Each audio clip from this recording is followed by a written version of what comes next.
kaw moom ci boppam moo waxal boppam sax que ni il n'est pas obligé parce que nekkul koo xam ne Mame Boye leader am la ñu gis ñu ne ñu après nommé nañu Abdourahmane Baldé Doura Baldé ñu jox ko poste boo xam ne quand même poste bu am solo la muy LONASE loolu nag bi ñu gisee ñu jox ko nit ñi liñ ciy posé ay question mooy le pourquoi le choix wu Doura Baldé est-ce que du pour contrecarrer un peu Mame Boye Diao est-ce que du aussi xëy na pour gën a dooleelaat un peu li nga xam ne moo di fulaadu fexe ba gën a am électorat bi ñaari question la yoo xam ne quand même c'est à se poser parce que ñiy jàpp que ni c'est pour un peu renforcer waat leen ak yooyu noonu mën nañoo am dëgg d'une part parce que bu fekkente ne dañoo jël jeune bu nekk ci localité bi te du mag donc jeune la boo xam ne dañ ko jox un poste bu toll nii directeur LONASE day tax ba ñu bëree bëri di ci poser ay question beneen bi mooy ñu gis Issa Sall remplacé ki nga xam ne moo di Mame Boye Diao ci fi nga xam ne moo di CDC loolu aussi beneen question lay doon parce que gis nañ électorat wu Mbour ak Mbour li ñu doon wax yëpp ci amuñu bëriwuñu ay nit ñoo xam ne en tout cas nommé nañ leen fa bu fekkente ne sax am nañ ko ñu gis ñu jox Issa Sall ak yooyu noonu xëy na di xaaraat yeneen ak remaniement bi ba xam lan lay joxe ak yan localité la ñuy servir mais loolu aussi c'est important à souligner.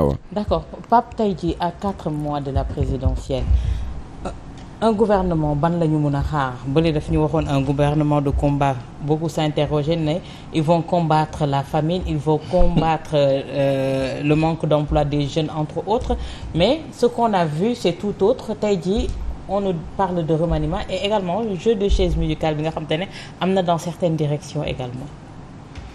Bon, peut-être pour les directions on peut rapidement en parler. C'est vrai, Issa il a fait une très bonne analyse par rapport à la nomination de Doura Baldé. Mun na doon effectivement quelque chose pour renforcer l'électorat dans le Fouladou parce que jeune la bi nga xam ne tamit il paraît qu'il est très bien apprécié là-bas. Mais bon,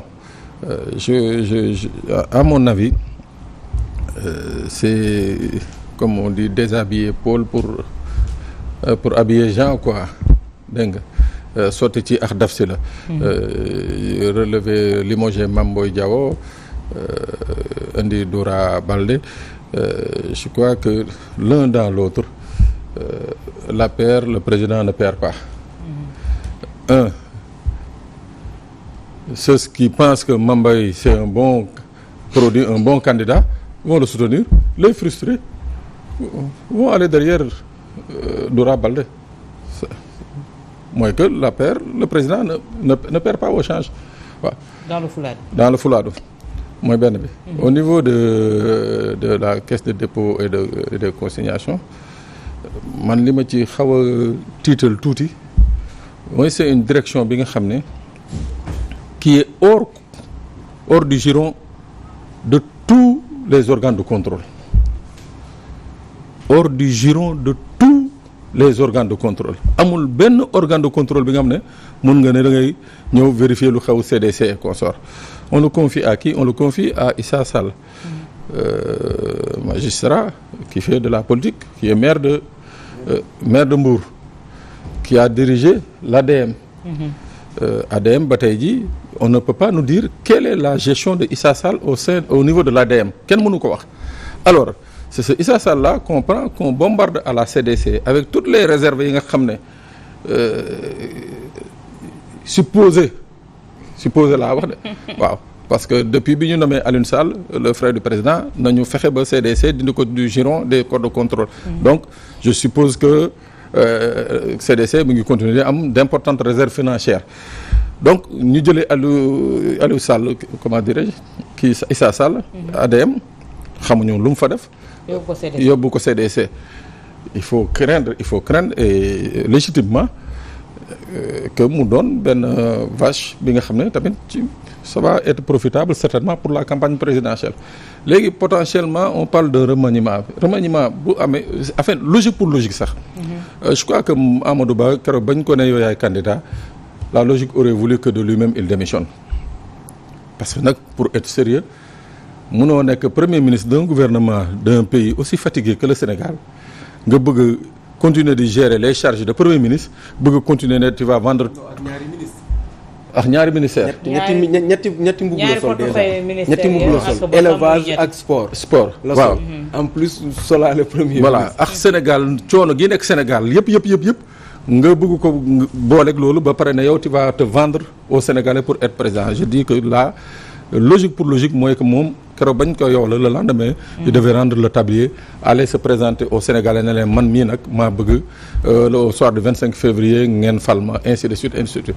Léegi pourquoi maintenant un remaniement à 4 mois. 4 mois. Et quelle sera la structuration de ce gouvernement? Ndegam le gouvernement de combat moo indiwul dara Sénégalais yi. Ah, on n'a pas compris le combat qu'on voulait nous dire. Non, le combat c'était mettre Ousmane Sonko en prison. Voilà. Donc on avait pris tous les bons insulteurs indi leen parce que en fait le combat man du woon ay combat pour Sénégalais yi lekk du woon un combat pour le respect des libertés, c'était pas un combat pour ça et ça quelque chose qui pouvait être bénéfique. On a vu ce qui s'est passé.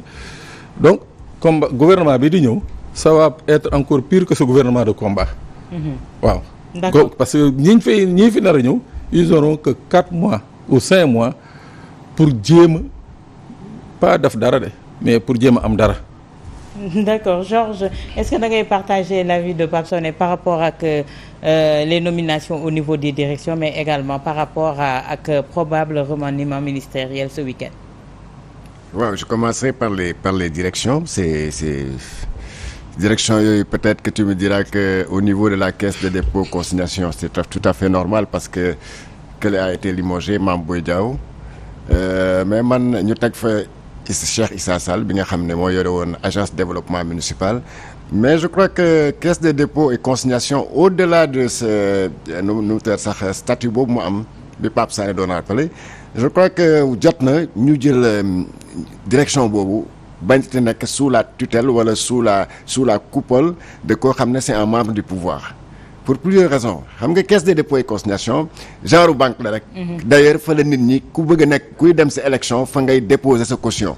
ñoo xam ne ñoo war a dem élection présidentielle bu ñu nee 30 millions la foofu lañ ko war a déposer. bu dee dañ dem sa élection législative ñu ne caution bi 15 millions la kuy présenter liste foofu ngay dem joxe sa chèque.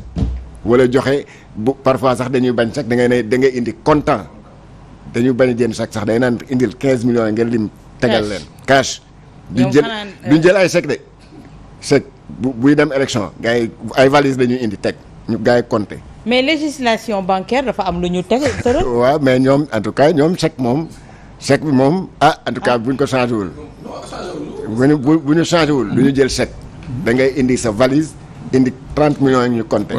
Donc direction bu mel noonu bu amee noonu importance waruñu ko confier koo xam ne ci nguur gi la nekk parce que finalement yow qu'est-ce qui te prouve que bu nekkee le candidat de la mouvance présidentielle jour boobu bu ko neexee mu jox leen chèque kan moo koy xam yow doo fa nekk.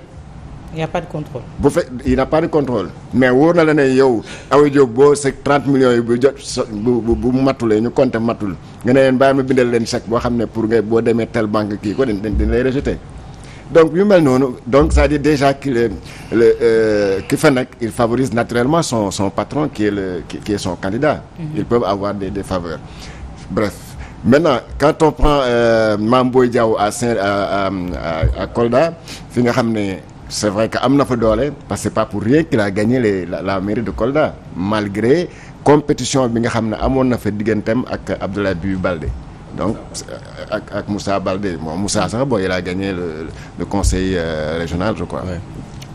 Donc ñu jël fa benn xale boo xam ne fa la nekk Kolda la nekk naturellement li ngay njëkk xalaat mooy que c'est pour un peu boucher le trou boo xam ne Mame Boye en quittant la caisse de dépôt et consignation dina ko bàyyi foofu à Kolda. Il faut forcément nga dugal fa beneen responsable Kolda boo xam ne dina jouer le même rôle que Mame Boye daan jouer foofu à Kolda de telle sorte que ñi nga xam ne ñooy seen militants ak Benno Bokk Yaakaar APR en particulier ne se sentiront pas orphelins du fait de départ de Mame Boye.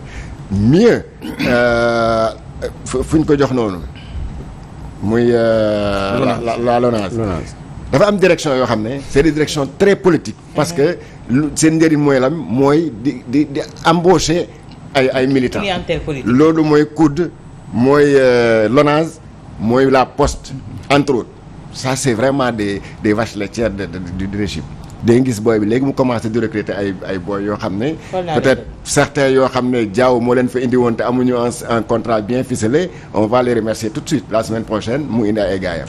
Lonase ay jaaykat yu yaay gaay yu bëri nga xam ne dañ leen fay employé am ñoo xam ne sax duñu xëy duñu gontu. boobu demee poste c'est la même chose. Mais parler c'est comme si c'était un gâteau boo xamante ne c'est pas pour les Sénégalais mais c'est juste pour les gars du pouvoir. Mais parce que ils se sont toujours comportés comme ça, ils ont toujours donné les preuves que ça marche comme ça.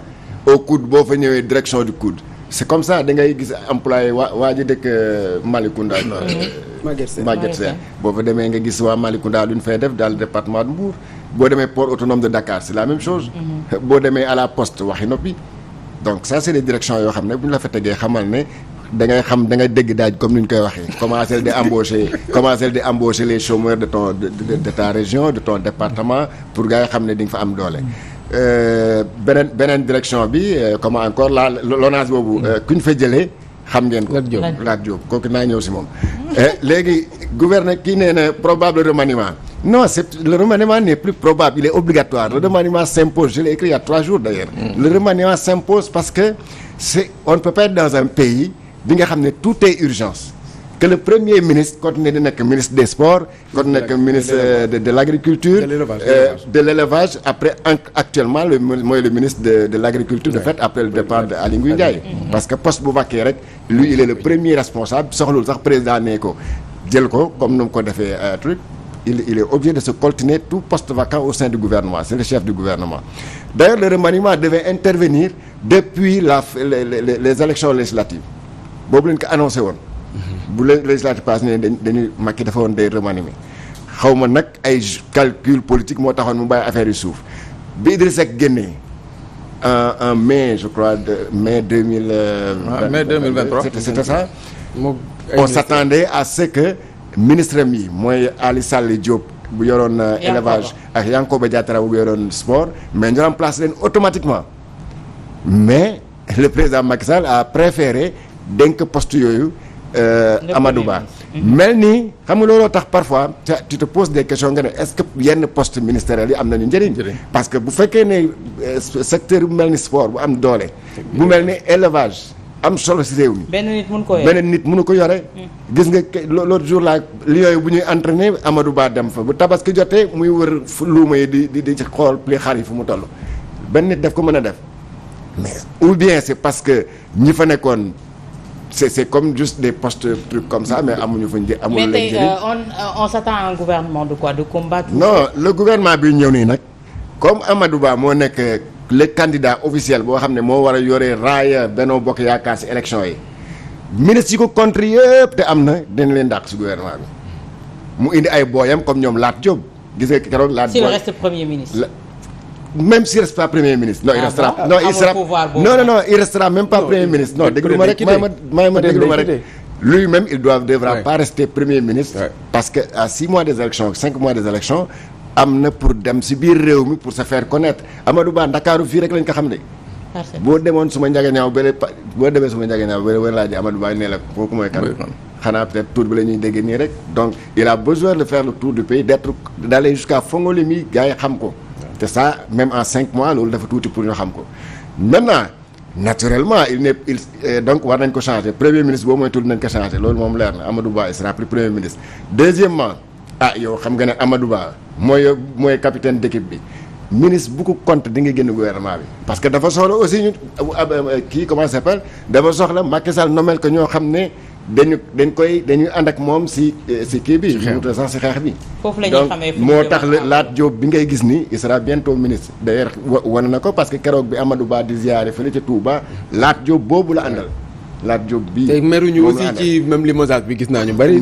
mais yow bu limogeage bi sax xam na def ci kontaan parce que dafa xam ne kon de wóor na léegi nag Amadou Ba li mu mëdde yoon dina am parce que génnee na ma génn nañ ma lonage donc ay ministres yu bëri ñi nga xam ne nag Amadou xam na ne que ñii safuma leen neexuma leen dina wax Macky Sall kii génneel ma ko pour mu bañ yàq suma liggéey parce que effectivement même s'il n'est plus premier ministre. est-ce que ki ñuy nommé premier ministre sax du ci am benn kii maanaam koo xam ne xëy na moo war a yore campagne ak yore ñu jox ko le poste de PM même ce premier ministre là gars yi waxoon nañ ko sax dañ ko proposé woon Abdoulaye Daouda Diallo peut-être te mën na bañ te bu leen ne soyez pas surpris que candidat yu bëri nii ndax nan man lay jox leen mooy kii bi Macky Sall neexale leen primature bi ne ko yow yaa nekk premier ministre d'ici avril 2024 bon ça te fait combien ça te fait quelques mois koo xam ne intéressé